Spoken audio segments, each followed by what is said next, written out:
twerk! Get on the ground! Get on the ground!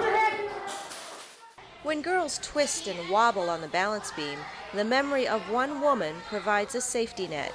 The Palatine Gymnastics Club has a new set of bars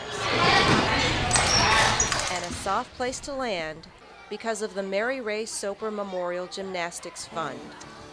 Prepare to fire. Ready, aim, fire. Aim, fire.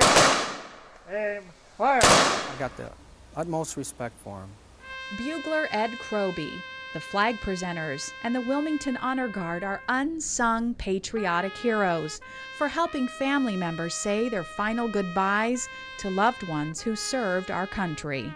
Thank you for coming out here and doing that for my dad. It's unbelievable the satisfaction I get out of it and how proud I feel.